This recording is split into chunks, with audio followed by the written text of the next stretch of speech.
Hello my friends and welcome back to my channel. I'm Elisabetta, an Italian watercolor artist with a passion for art supplies, and today we are comparing ultramarine pink across 8 different brands.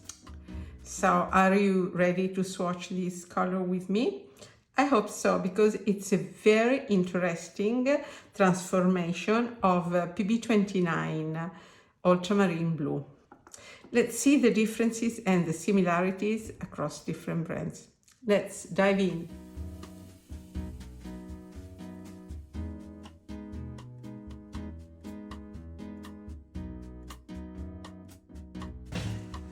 First of all, I would like to say that not all brands offer this pigment PR259. I have some handmade watercolors, because apparently it's more common among handmade watercolors. And then I have Szmal Aquafine by Della Rowney, and that's it. I have then a version by Core that uses a different pigment, and I have some variation on the theme by Daniel Smith that also use a different pigment.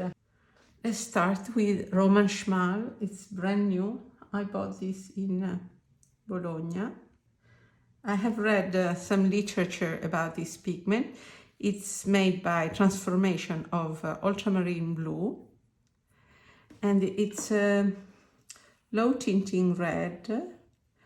Wow, I already like it. I have already swatched ultramarine violet, and this is a reddish version of that ultramarine violet, PB15. This is very beautiful, this one by Szmal. It's the first time I swatched this pigment in my life, so I didn't know what to expect. It's granulating. It's really lovable. It reminds me of cobalt violet, but slightly more saturated maybe than cobalt violet. And this was Szmal. Then I have this tube of Della Rowney, but the student grade Aquafine. I don't think that artist grade offers this color. Aquafine, for me, a very fine student grade paint. Oh, lot of pigment. Exactly the same pigment, PR259. It's more or less comparable to Van Gogh or Cotman.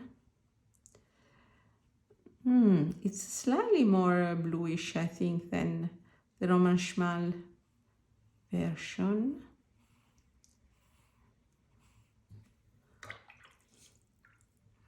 Yes, it's more bluish, but it's very pleasant to the eye. Very pleasant to the eye, I think. I might prefer the Szmal version just because it's rosier, and this looks more like an ultramarine violet that I have already swatched. I will swatch an ultramarine violet here for comparison. So just for your info, I will swatch this ultramarine violet by Rembrandt here. Lovely color. Here. I like it very, very much.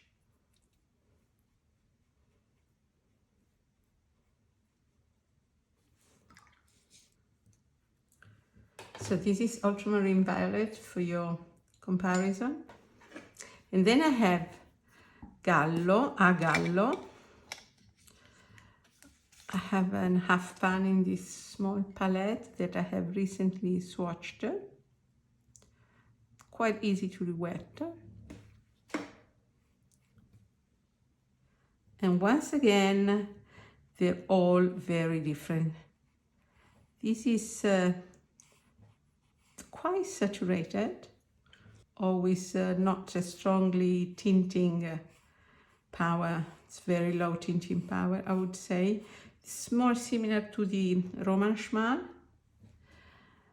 I must wait until it dries, but it looks maybe slightly more granulating.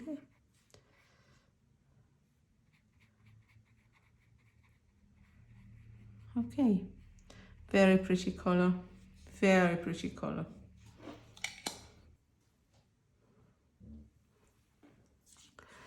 Then I have Della Magna. I have a dot card. You know that Della Magna watercolor are very fine handmade watercolors made in Italy by Luca. Wow, I am a true fan of these watercolors. This is so pigmented, so easy to re-wet. I really like this. Let me wash it down. I don't see a strong granulation, but it's a very lovely hue. Look at this. So pretty. Such a pretty color, this PR259. Then I have this new palette, Nila Colori. It's one more handmade watercolor paint made in Italy. I have met the founder in Bologna at Fabriano in Acquarello, and I will soon publish a video with a few colors that he gave me to try in Bologna. And this is pink ultramarine, slightly harder to re-wet, I would say, compared to Della Magna. Slightly harder to re-wet. I have to work it slightly more. And it's more delicate.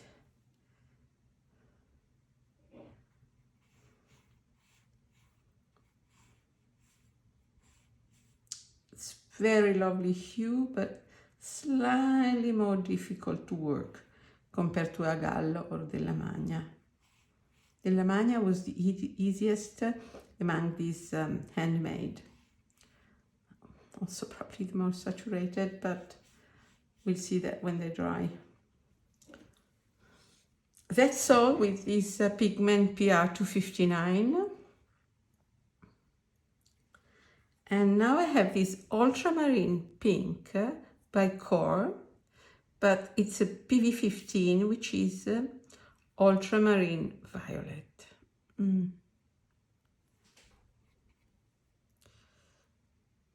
Binder issues, maybe. Let me just fix this. I'll be back. I hope I have fixed it. Yes, definitely I have. And this is PB15 Ultramarine Violet, but it's treated in a different way compared to the Ultramarine Violet, and it's called actually Ultramarine Pink because it's definitely a pink, and it's very beautiful. Once again, the famous Aquasol by Core. I don't find so easy to spread this on paper as it should, because Core has this reputation for having this extraordinary dispersion on paper. But I didn't pre-wet the paper. Maybe I should pre-wet the paper. But of all this, it was the most difficult to spread. Now it's wet, so it should be easier. But it's adorable color. I really like it. I really like it. Despite being a PB15, as I said, it's definitely an ultramarine pink. Slightly more purplish than the PR259 versions, but it's a lovely hue. Then I have two different colors. I have Ultramarine Red by Daniel Smith, which is also PB15. Please notice that they also have an ultramarine violet. And this is ultramarine red, PB15. Definitely more bluish.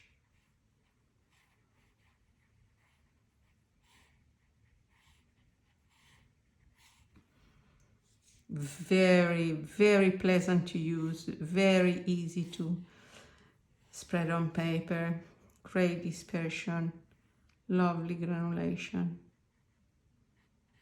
lovely paint. Lovely, this ultramarine red. And then we have one more Daniel Smith, Rose of Ultramarine. But before that, I would like to swatch Ultramarine Violet, which is still PB15 by Daniel Smith, here for comparison, because they use exactly the same pigment. So what's the difference between Ultramarine Red and Ultramarine Violet for Daniel Smith if they both use the same pigment? And actually the difference is very subtle. The violet is more saturated, the red is more delicate, less tinting. This is stronger, more saturated. Ultramarine red, same pigment, absolutely same pigment. I will add some more pigment. It's definitely less saturated, more delicate, and slightly more reddish. But it's a very subtle difference. Look at this. They're definitely siblings, right?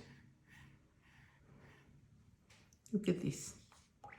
There is a pink undertone in this one.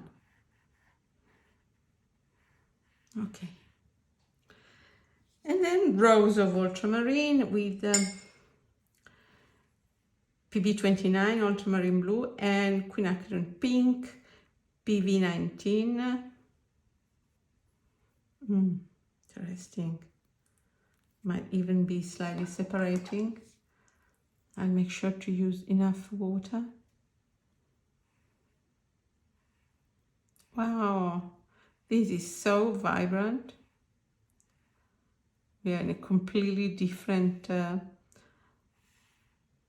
domain, nothing to do with the previous one, but because they have very similar names, I think it would be fair to compare them side by side.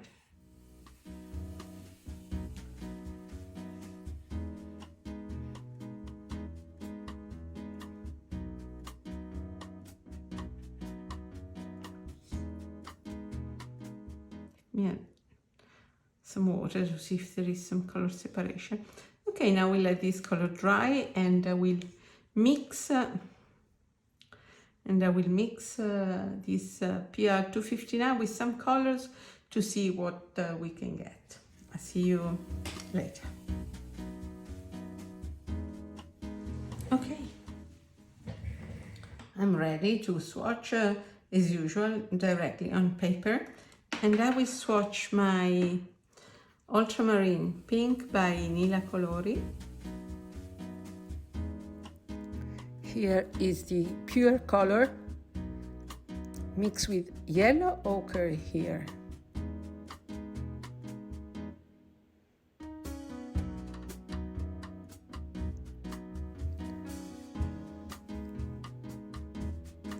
Cadmium yellow.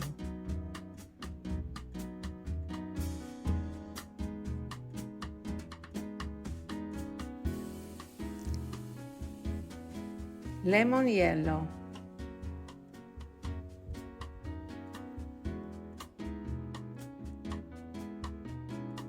Phthalo green.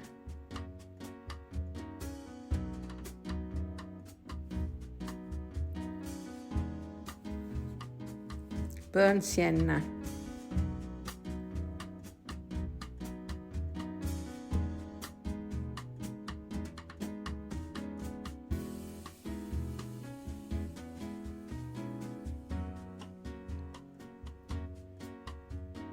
Raw amber.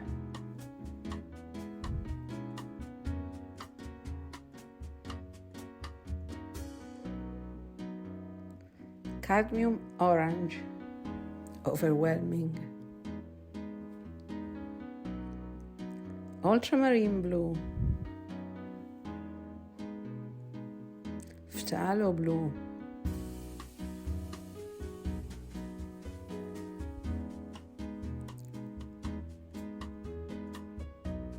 cobalt blue,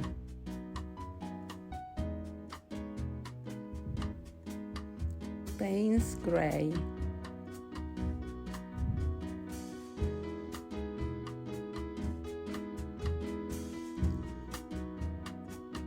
red ochre. Okay, I have finished swatching my mixes. I would say that this color is so delicate that the risk is that it is overwhelmed by other colors. But we need really to wait until these mixes are dry for our final conclusions. I'll be back. Okay, we are back. I just remind you that these colors are from Szmal to Nila Colori. They are made with PR259, the genuine ultramarine pink pigment, which is a transformation of PB29 Ultramarine Blue. For comparison, I have swatched Ultramarine Violet PB15 by Rembrandt and by Daniel Smith here, and it is PB15. These two.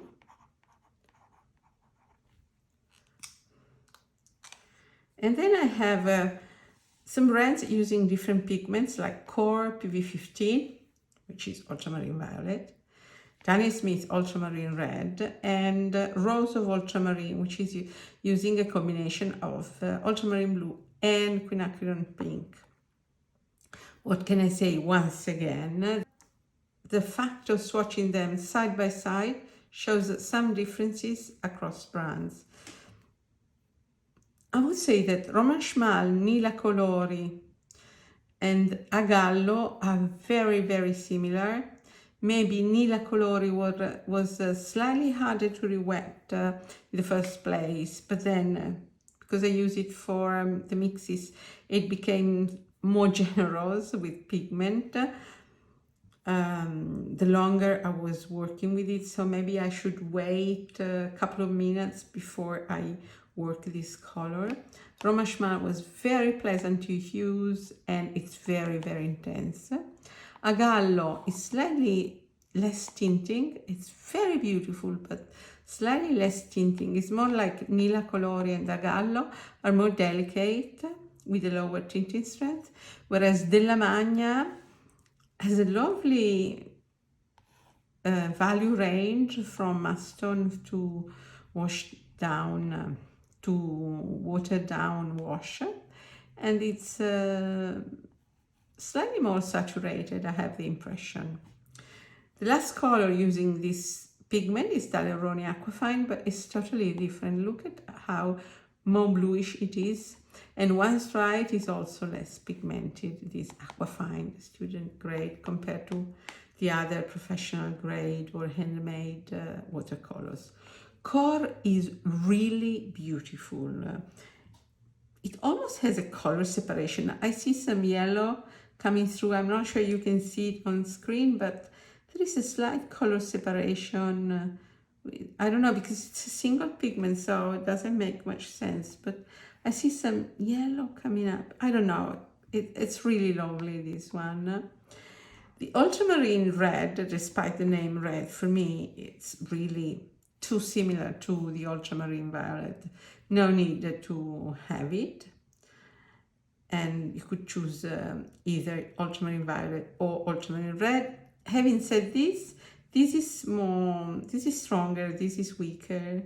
So there is a difference. This is maybe more granulating, but you don't really need two of them.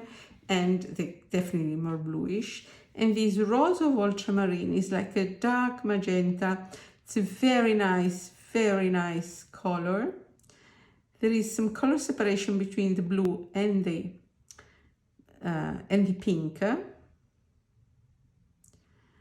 And you can see it especially where there is more water. And I think this is very interesting color, for instance, for sunsets, because if you water it down and you put it in touches on the sky, I think that this can be very interesting for sunsets. Let's go to the mixes now. So for me, the winner, difficult to say. I don't want to choose a winner this time because they're all lovely and they're all different. It's not a staple in a palette to have this color, PR259, but for a collector like me, it's really beautiful color to have. And I don't know, I think it makes a nice addition to a palette because it's so romantic, so poetic, so delicate. It's really, although it's a new pigment, for me, this looks like a vintage color from 19th century. I don't know, I'm just daydreaming, but it evokes like faraway atmospheres to me. It's absolutely not contemporary, it's very vintage. I love it. I really love this pigment. Let me grab the mixes. So here are my mixes. Some are very interesting, some are unexpected. First of all, this is a very delicate low tinting color. So it's not easy to mix because it tends to get overwhelmed, but some mixes still, I think, very nice. With yellow ochre, this is so lovely. You don't get an orange, you get like a blush on a girl's face or girl's cheeks. I think it's like this is a very interesting mix because it tends to separate and you get this soft blush. Imagine a girl face blushing, so you get this type of effect. With cadmium yellow, it tones it down and it goes towards almost a quinacridone orange or a yellow ochre.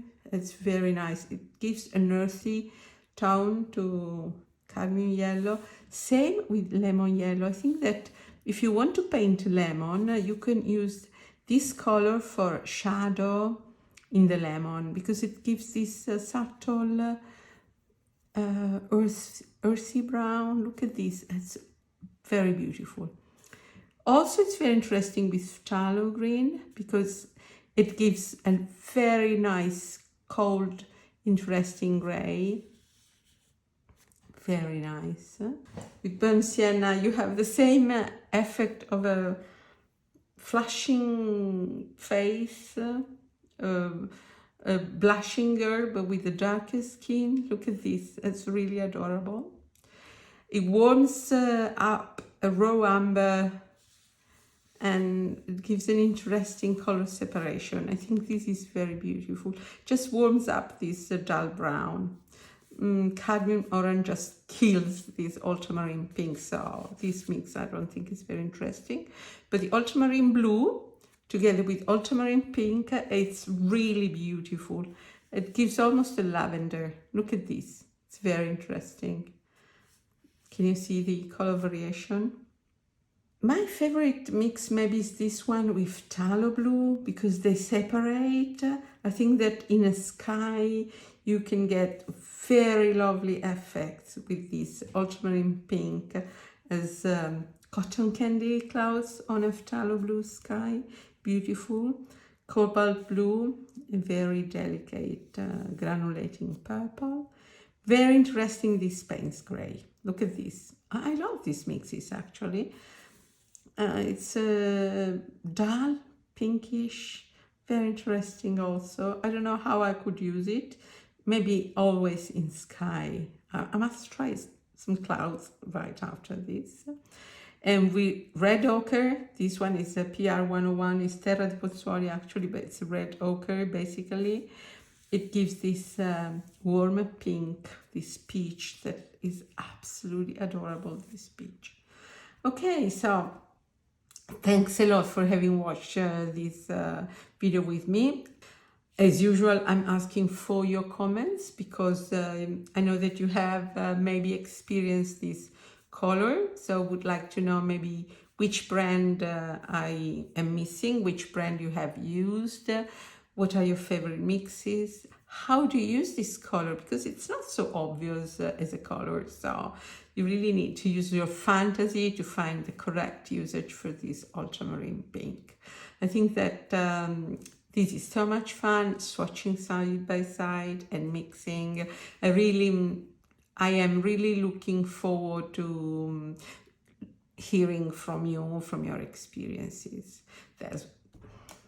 That's it for today. If you haven't subscribed to my channel, you can do it now so you will not miss my next videos. And it was great to spend this 20 minutes or so with you, swatching together and chatting over wonderful world of watercolor. Ciao ciao from Elisabetta. Ciao.